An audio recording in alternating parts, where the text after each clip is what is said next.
ഇപ്പം തേങ്ങ ഉടയ്ക്കും. ചേർക്കോണം സ്വാമിയുടെ പ്രഖ്യാപനം പലതവണയായി.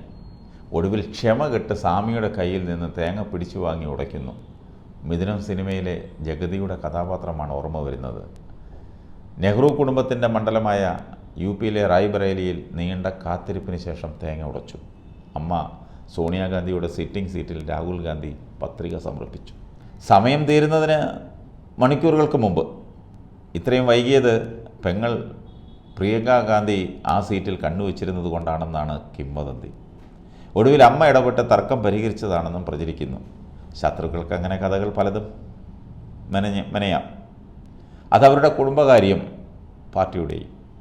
അതിന് ഈ BJP-കാരും കമ്മ്യൂണിസ്റ്റുകാരും പാവം വയനാട്ടുകാരെ ഓർത്ത് കണ്ണീർ പൊഴിക്കുന്നത് എന്തിനാണെന്ന് മനസ്സിലാവുന്നില്ല. വയനാട്ടിലും മത്സരിക്കുന്ന രാഹുൽ ഗാന്ധി രണ്ടിടത്തും ജയിച്ചാൽ വയനാട് സീറ്റ് ഒഴിയുമോ എന്നാണ് അവരുടെ ആശങ്ക.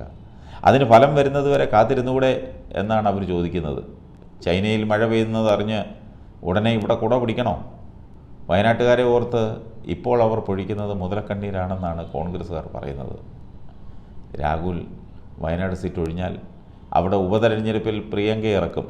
രാഹുൽ വയനാട്ടുകാരെ ഒടുവിൽ കൈയൊഴിയുമെന്ന് താൻ നേരത്തെ പ്രവചിച്ചിരുന്നതാണെന്ന് പ്രധാനമന്ത്രി നരേന്ദ്രമോദിയും താങ്ങിയിട്ടുണ്ട്. അവിടെയും മത്സരിക്കാനാണെങ്കിൽ രാഹുൽ എന്തിന് അക്കാര്യം ഇത്ര നാളും രഹസ്യമാക്കി വെച്ചതെന്നും ഇത്ര കഷ്ടപ്പെട്ട് വയനാട്ടിലും വരേണ്ടിയിരുന്നോ എന്നും LDF സ്ഥാനാർത്ഥിയും CPIയുടെ നേതാവുമായ അഖിലേന്ത്യാ നേതാവായ ആനി രാജയും പറഞ്ഞു.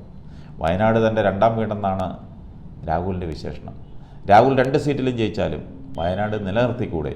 അപ്പോൾ അനാഥമാകുന്നത് റായ്ബറേലി അല്ലേ എന്ന് BJP-കാർക്ക് ഉത്കണ്ഠയുണ്ട്. കുളങ്കലയ്ക്ക് മീൻ പിടിക്കാനുള്ള തന്ത്രം. എന്തായാലും വയനാട്ടുകാരുടെ വോട്ടുകൾ പെട്ടിയിലായി കഴിഞ്ഞില്ലേ? ഇനി റായ്ബറേലിയെ ഓർത്ത് വിലപിക്കാം. അതാണ് നല്ലത്.